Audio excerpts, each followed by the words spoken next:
You live in an era of great heroes,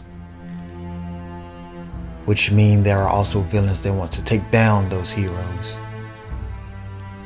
But that doesn't matter, because whatever the situation, there's a hero that can fix it.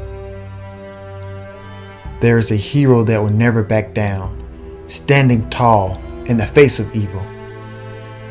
There is a hero that permeates the essence of peace through the entire world.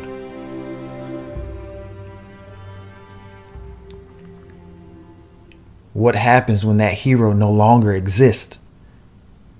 Well, that question is what season 3 of Boku no Hero Academia, aka My Hero Academia, is all about.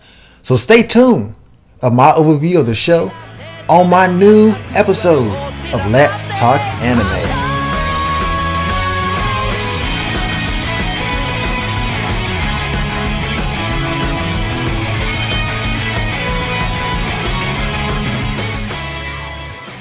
What's up, nerds? The Immortal Nerd here, and welcome back to Let's Talk Anime Season 2, where we talk about anything and everything that is anime.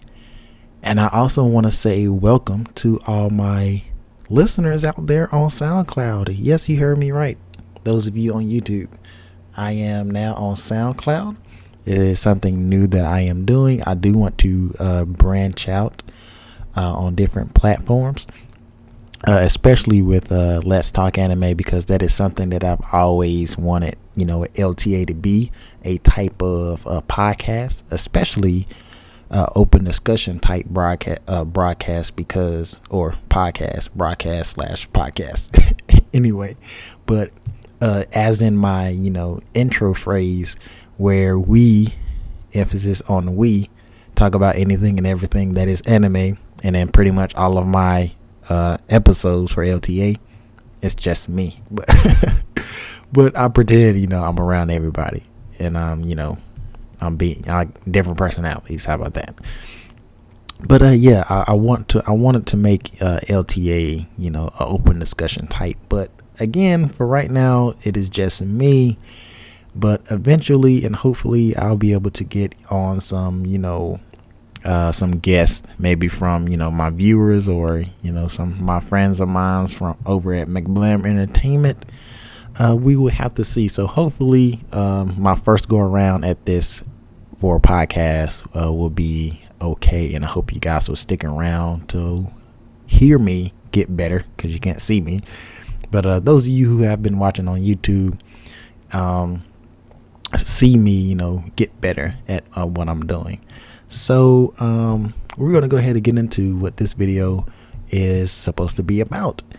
And more so, or more or less, it is about All Might.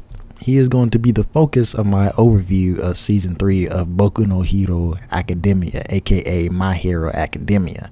If you was listening in the intro, I was talking about, a hero that stands above all evil.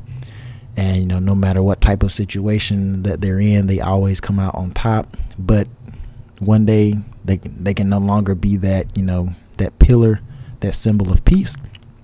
I was referring to All Might. That's essentially what happens in the second half of the third season. All Might can no longer become, All Might can no longer be All Might. He can no longer be the symbol of peace that he made himself out to be. Originally, because if you have been watching up until Season 3, he talks about his quirk, his power. It was given to him because he was also quirkless, just like Midoriya.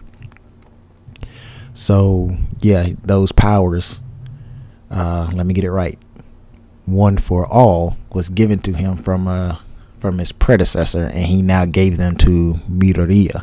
And once he did that, he was left with, as they said in the show, embers of the powers.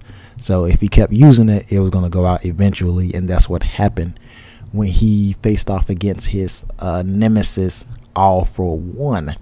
So he pretty much had to. I mean, he was there face to face with him. He had a chance to right his wrong, because they talk about their past battle that they had. All Might almost killed him, but he ended up getting away. So now when he faced off against him during the second half of the show, he was going to do it right this time. He was actually going to beat him and then lock him away in prison. I don't know, that couldn't have been me. I probably would have did the same thing the first time. I wouldn't have learned my lesson. Because this guy, he's very, malicious. He is very, he can hurt you with his words. Like he knows how to, pick people apart, especially with his words. And yeah, I wouldn't have been a hero that day. I'll tell you that. But, in that fight between All for One and One for All Might, he lost his power. And from that day on, the world was pretty much about to go into chaos. The scales was being tipped in the favor of the villains, because once they hear and saw that All Might can no longer do what they were all afraid of, that power struggle is going to shift in their favor. And that's exactly what was happening towards the end of the third season. We start to see this. Not a whole lot was going on with it, but the show was trying to make it, I guess you can say, progress gradually, not something that happens, automatically or in an instant. Because I do feel like we're going to see the meat of it in the fourth season of My Hero Academia. Another reason why I made this video here, because the fourth season will be launching in October 12th. So very, very soon. While I'm recording this, it is the 10th, and it's coming out 2 days from now. So yeah, another reason why I want to give the overview of this show, especially around All Might, what happens to society as a whole when, All Might can no longer be that, symbol of peace. And my thoughts about it, when I first saw him, show his true identity to the world, I was just like Midoriya, with his facial expression. He was like, oh crap, this is something that we was trying to prevent to happen. We didn't want the world to see All Might in his true form or his weakened form, because if that happens, then people will no longer have faith in him anymore. They would, it would collapse. The society that was built upon All Might would collapse, and it would have been horrific. And I was scared with Midoriya. But what was shocking was the people, the society. Well, I'm not going to say society, but the people that was watching him battling to his death, pretty much. They was like, at first they were shocked to see, pretty much nothing but skeletons, and bones. Well, skeleton is bones, but anyway, to pretty much see just bones. They was like, is that All Might? Like what? Like what happened to his muscles? Like, as you can see behind me, that's how like All Might looks like in his prime, all muscular, beefed up, buff, but he was all just, he was skinny. Pretty much he was skinnier than me, so that's saying something.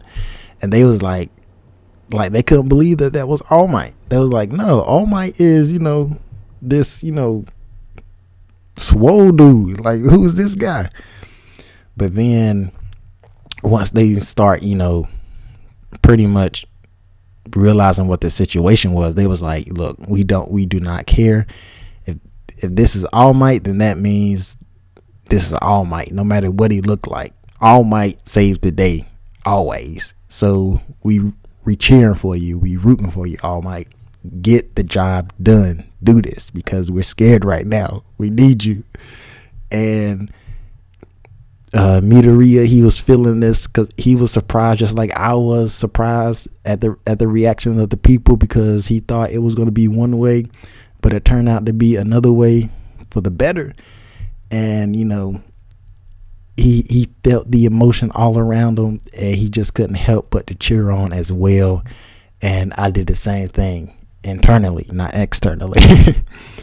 But yeah, it was an amazing sight to see. I was like, I like that. I really do like that. And it was for that time being, everything was still okay for that time being. After that battle, they was trying to like recuperate. You saw the Hero Association. That's what I'm going to call them, the Hero Association. They appointed a new number one hero, and obviously it was going to be whoever number two was, and that is Endeavor. He has the quirk of Hellfire, and the reaction from people was kind of split. It was kind of 50-50. There were some people who didn't mind. There were some people who were like, it's not like they don't like him, it's just he's completely different from All Might. Kind of like Goku and Vegeta if they were heroes. Goku is kind of, I don't know if he's charismatic, but he has that energy about him that he can draw in anybody. Like, he can make friends with anybody. That's kind of like what All Might was. It's like when Goku showed up, you was like, yeah, we about to win. There's no worries no more. We got this. No need to worry. Even though, the planet's about to explode, it's all good. Goku gonna win. There's no problem. That's like how All Might is when he shows up to the scene. When he shows up on scene, it was like, yeah, we Gucci. We ain't gotta worry about nothing. All Might's gonna win no matter what. No building's gonna be destroyed or anything like that. Or if it is, who cares? It's All Might. He got it. Versus Endeavor, it's like they don't think he can't. They don't think that he'll lose, but it's like when he does his job, he doesn't really consider the people as much. He's not a people's champ, I guess you can say.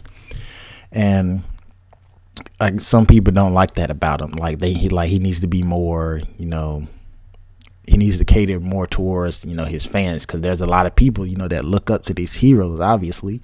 And if you put out a certain image, they're not gonna want to, be around you, or I hate to say it, be saved by you. That's probably something that may go in more in the fourth season of My Hero Academia. So, yeah. So it, like I said, there was bits and pieces going on after the, I guess you could say, fall of All Might in the third season of My Hero Academia, but not too much. More so, I'm hoping to see more of it in the fourth season, where we really get to see how, the scales are going to be tipped. Because I'm assuming the villains are going to put a big plan into play, a very big plan. And it's going to be exciting to see what it is, because I do have to say, the villains in this show have been on point. They really have. Like, even in parts where they, lost, they still kind of won in a way. So I'm like, I do like that about these villains here. I have to say that. So yeah, that's kind of like what, this season was, wrapped up around, for me anyway. I do like the fact not at the end, I want to say two episodes before the end, we get to see Midoriya and Bakugo. They finally hash out their feelings towards each other, because if you remember in the but in the first season, those two, it was, I want to say they're like, what's the word I want to look for? I can't think of the word, but it's not like their relationship was, now I can't think of that word. It wasn't hectic, I guess you could say. I don't know. I can't think of the word I'm trying to think of. I'll probably think of it later. But it wasn't as, it wasn't a lot of turmoil there. Like, you could see it, but it was like it was still boiling up, I guess you could say. Bakugo, he would say something mean to Midoriya, and Midoriya just, push it aside because, he really couldn't do anything. He didn't have a quirk. He was still quirkless. So he was, he was weak pretty much against Bakugo, and Bakugo will pretty much call him that. Like, he's weak, he's quirkless, he's useless. Deku is what he called him. That's the nickname that he gave him when they were kids, because one of the meanings for it is useless, or weak or whatever. And so it was a nickname from Bakugo to tease Midoriya. That's why I only use Midoriya's his former name and not really Deku. But later on in the second season, though, he accepted his name because it also had another meaning. I forget what it was, but pretty much opposite of useless. So he accepted it, so I guess I can accept it too, and it's easier to pronunciate. But yeah, back to what I was saying, the relationship between Deku and Bakugo. It was building up first season. Second season, it was building up a whole lot more, and this third season, it was boiling in the pot. It was boiling in the pot, and the water was overflowing the top, and you could see it. It was about to bust, and it needed to. Especially with Bakugo, because he was getting on my nerves, especially in the first season. I'm like, I do not like this dude. Like, why is he acting the way he is? He just needs to get, popped in the mouth one good time just to shut up. You think he big and bad, and he does prove it though. I do have to admit that, even though I hate to, I do have to admit it, because he is a good fighter. Not necessarily a good hero, but he is a good fighter, and they are polar opposites of that, Deku and Bakugo. Deku, he has the elements of being a good hero, but he's not a good fighter yet. Bakugo, he has the elements of a good fighter, but he's not a good hero yet. I'm gonna say yet for both of them, benefit of the doubt. But yeah. And at the end of this episode, Bakugo calls out Deku. He's like, yo, meet me outside at so-and-so. It's about your powers. And Deku's like, oh, crap. He probably figured it out. Let's see what he want to talk about. So they go outside, and Bakugo, he start talking and stuff, about,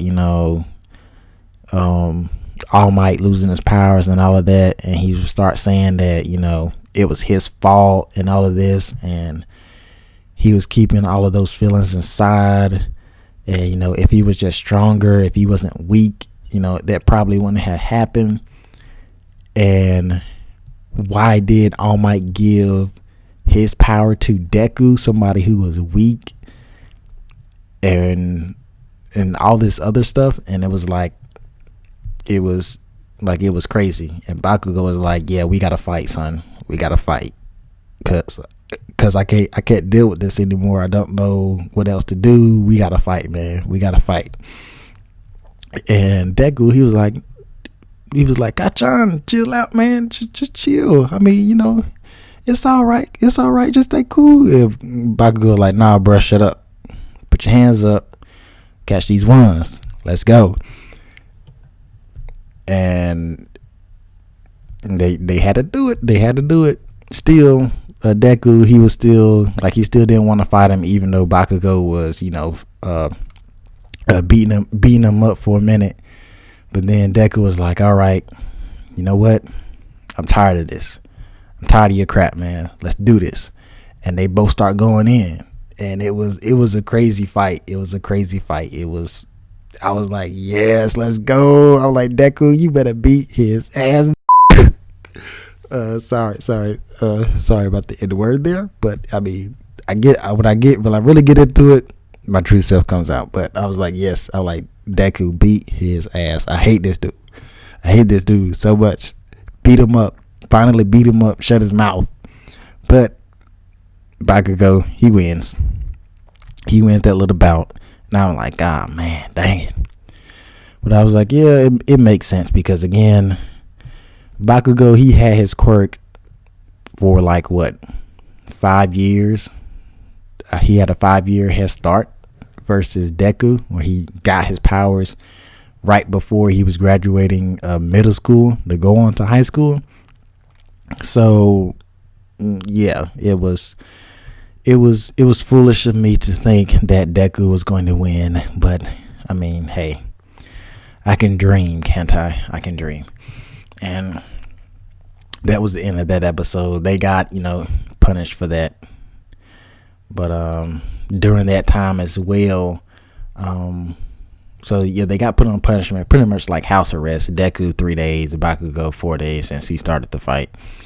And out of the 3 days, Midoriya, he was put back in class. And on that day, they ended up meeting the Big Three. And now the Big Three are the top 3 students in the UA High School for Heroes, or I think it's that, or the top 3 heroes in Japan for students. So that's saying something. And who they are is right here from left to right: Nejire Hado, Miryu Togata, and Tamaki Amajiki. The only one hero that we know the quirk for is the middle character, Miryu Togata, and that is because he got like so excited to hear about what happened between Deku and Bakugo. It was talked about around the school of the fight that they had, and it got him riled up.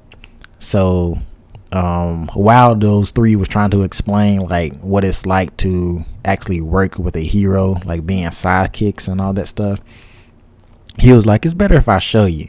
So it was him versus the whole class, the whole 1A class. He beats them all. But during that time, like, he was trying to explain, at the same time, what it is that they do.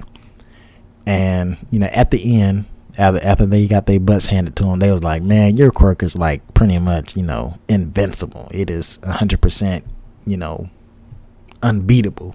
And he was telling them like, no, not really. My quirk, it's a sucky quirk. It is a sucky quirk. But I made it, something to suit me, a fighting style that I can be good at. And he was talking about how, at first he was trying to, work with it because his quirk is pretty much a permutation. So he can pretty much slip through any objects, pretty much, even his clothes, and it shows it in the show when he was fighting them. And it's like I guess whenever he activates it, his whole body, like especially his whole body, if he activate it with his whole body, he will slip through. Pretty much, he would keep falling towards the earth.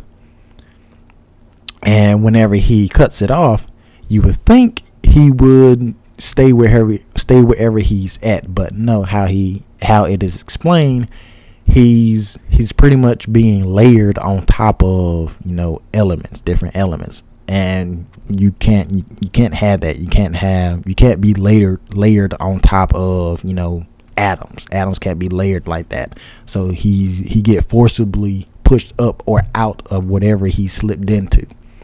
So that was something pretty neat, and he talks a little bit more about just how complicated it is just to walk through a wall. Because if you try, it's a lot of thinking into it. You gotta watch it. I don't want to explain it. It'll probably be more confusing if I try to explain. You gotta go watch it. But he made a quirk that sucked for him, or he made a quirk that's not really what do you want to call it, useful or effective, but he made it effective, if you get what I'm saying. And that's all because of he had to practice. And that's what really drove home for Deku, because he's pretty much, I want to say he's exactly the same thing, because he's got an awesome power. He's got one for all. It's just a matter of knowing how to use it. So it's practice. He has to practice, especially since he got it so late in the game, or everybody else quirk. They had it for so long. It's just like breathing to them now. So yeah, he's got a whole lot of catching up to do, but I believe he'll be able to do it. I believe he will be able to do it. So guys, that's about it. That's all, I really wanted to talk about for my review of season 3, My Hero Academia. It was a very good show. The opening themes, especially the first one is good. The second one is like chill. But my daughter, she likes the opening theme song for the second season, and that is the second opening theme. She loves that one. She loves it. I mean, I can't even talk right now. I'm almost tearing up. But if you guys remember in the opening thing from the second season, the second thing where right before it ends, All Might, he flexes. My daughter, she imitates that, and when I first saw it, a tear almost came out of my eye. It was amazing. I was so proud at that moment. I was like, yes, this is my daughter. And I have the video. I might put it up. I don't know. We'll see. I'll put it up on my Instagram. If you do not follow me on Instagram, at SUGGSH1, at SUGGSH1. I'll put it up there and you guys can see it there. But yeah, I was very proud as a father then. But again, I said that's all I really wanted to talk about. And I hope you guys that are listening, I hope I did not, ramble on too much or stutter or take long pauses. I hope my voice was very pleasing for you to hear. And again, as I said, I'm hoping to get more people up here with me so it can actually be an open discussion, because I know you guys that are listening will probably get tired of just hearing me and my side of things. It is especially for me, I want it to be more than just me talking, so that way you guys have different variations of voices going in, so you'll always stay tuned. You won't be bored listening to me, because sometimes I can be monotone and sometimes, and I don't really know it until it's too late. But that's pretty much it. Oh wait, and if you did not watch my last video, the Rise of Naruto Uzumaki, I put in the description below. One, I was giving you guys a heads up of me being on SoundCloud, which is this episode or video here. And the second thing is also stay tuned for more things. Well, that other thing is now I have a way for you guys to support me if you guys wanted to but couldn't. And I may have other type of of venues, or not necessarily venues, but different methods for you guys to support me if you still wish to do so. One of those things that I found was called Quids, QUID, quids.com, and that's pretty much kind of like a tipping service, if you will. I will have that in the link below on the bottom of my YouTube video and in the description of this SoundCloud podcast. You guys can click up there and donate to me for only $1. And what's so great about Quiz is this is not a sponsor. It's just something I believe. And what I think is great about Quiz is that it's not something that, you know, you can withdraw, you know, right then. It's almost kind of set up like a savings plan, or like a, you know, a bond or whatever. You will only be able to take out funds if it reaches like $100. I think it's $100. So with that, with Quids, how you guys will be supporting me is by, you know, I would be using those funds to buy better equipment. I'm buying the latest software like After Effects and, you know, Adobe, whatever, because again, I'm not sure I explained it in my Naruto video, is that what I want YouTube to be more is for, you know, my skits and short films. That's what I want YouTube to be for. And SoundCloud is where my LTA videos would be, because again, I want it to be more, you know, an open discussion podcast. Excuse me. So that way I can really do what I, you know, really want to do, because I have a lot of cool things, a lot of cool ideas that I want to do, but I just don't, you know, have the means, you know, to do them. But with your guys' support, that would be able to happen. Now, another thing, I don't have a Patreon yet, but if that's something that you guys are more, I guess, comfortable with, I can do that as well. I can get a Patreon as well. But I really do like Quids, because it's something like, you know, I know some people out there, because I thought about it as well. It's like, I don't want to give this person any money. They're probably good, but I don't want to give them money, you know, just because, you know, like some people feel like that, you know, they don't want somebody else living off of them if they, you know, give them money or whatever, some type of support. And I don't want you guys to feel that, you know, I'm doing that, because it's not what you guys will be doing is not, I won't be living off of it. It's something to, you know, as I said, help me make better quality content. That's all it is. I mean, because I don't have a job, unfortunately, yet, but I'm still working on that. I will be having a part-time job, so it's not like I won't be making money.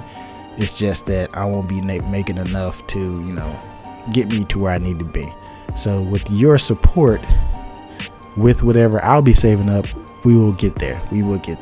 So again, if you want to support, you can click that link down in the description below, and YouTube and SoundCloud, and, you know, help me out. And yeah, that'll be it for this video. Again, you guys know what to do. If you'd enjoyed it, like, share, subscribe, get this out there to all the nerds in the universe, multiverse, and alternate dimensions. And I will see you in the next episode. The Immortal Nerd, signing off.